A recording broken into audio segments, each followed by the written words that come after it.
અયોધ્યામાં ભગવાન શ્રી રામચંદ્રજીની મૂર્તિ પ્રાણ પ્રતિષ્ઠા મહોત્સવને લઈ ભવનાથ તળેટીમાં આવેલ રુદ્રેશ્વર જાગીર ભારતી આશ્રમ ખાતે પણ યોજાશે કાર્યક્રમ। આજે અયોધ્યાની અંદર ભગવાન રામની પૂર્ણ પ્રાણ પ્રતિષ્ઠા મહોત્સવ જે આજે સમસ્ત વિશ્વની અંદર જ્યાં જ્યાં સનાતની વસે છે અને રહે છે ત્યાં આજે દિવાળી કરતાં પણ સારો માહોલ, જેને અમે મહાદિવાળી કહીએ તોય હાલે, એવો માહોલ આજે સમગ્ર વિશ્વની અંદર જોવા મળે છે। તો આજે જૂનાગઢની અંદર પણ ઘણા ઠેકાણે તારીખ 21 અને 22ના ઘણા આયોજનો છે।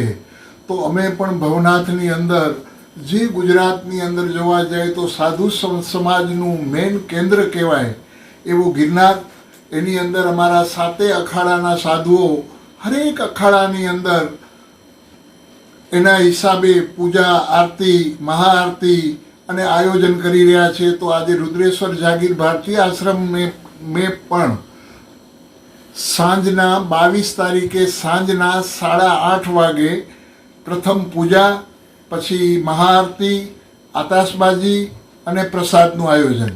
તો હરેક વ્યક્તિ જે રામ ભગવાનને માનતું હોય, સનાતનને માનતું હોય, તો એને પણ અમે આમંત્રિત કરીએ છીએ કે આ લાભ લઈ કરી તમે તમારી ધન્યતા અનુભવશો। એવી ભગવાન પિનાકપાની શિવ અને ગુરુ દત્તાત્રેય પાસે મારી પ્રાર્થના અને ભગવાન રામની સદાય ભારત ઉપર અમી દ્રષ્ટિ રહે એવી પ્રાર્થના। પ્રભુ ઓમ નમો। આયોજન ક્યાં કરવામાં આવશે? આ આયોજન પ્રભુ જે છે એ આપણા મેન ગેટ જે છે રોડ ઉપરનું, અહીંયા આયોજન કરવામાં આવશે। સવારના યજ્ઞ આદિ જે છે એ આશ્રમોની અંદર કરવામાં આવશે। પ્રભુ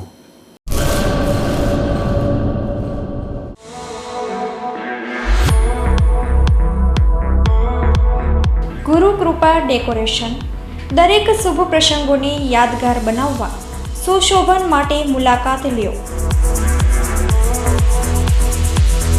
ફુલેકુ તથા રવાડીમાં અનેરું આકર્ષણ લાવવા માટે અમારી રંગબેરંગી છત્રીઓ બુક કરાવો।